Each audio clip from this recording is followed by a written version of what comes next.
Rabbi Shmuley Metzger here at the Chabad Sutton office.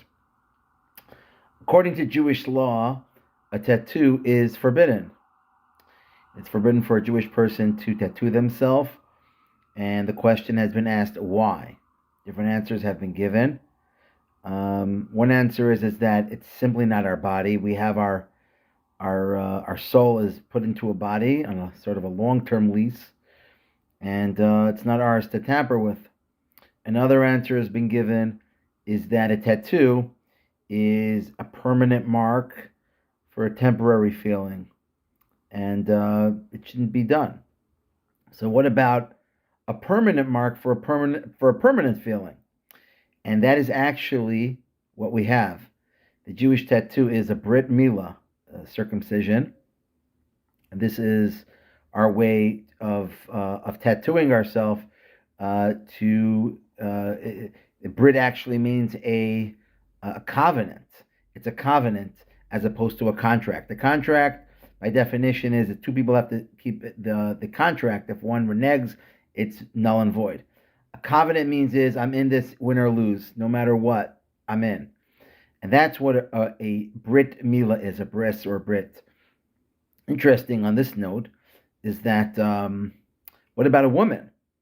And so, very fascinating Talmud. Let's say a person makes a vow that he doesn't want to do business with a Jewish person.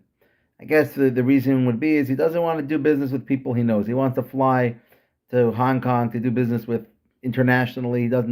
Sometimes it's too close to home. He doesn't want to do business with Jewish people. He's a Jewish guy himself. And he makes a vow and he says, and the language he uses is, I'm not going to do business with someone who is circumcised. So the question becomes, is he allowed to do business with a Jewish woman?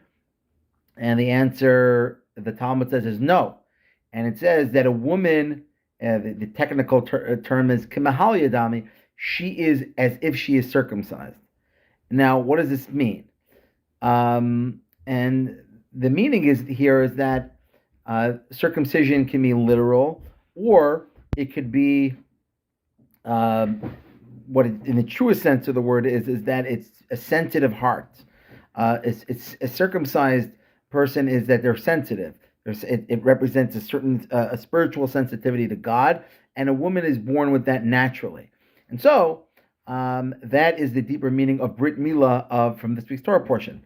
I'd like to take this opportunity to wish you and your loved ones every best wish in the Shabbat up ahead, and only good things, and continued good news. And also like to remind you about the Chabad Sutton Passover Seder. Call me here at the office.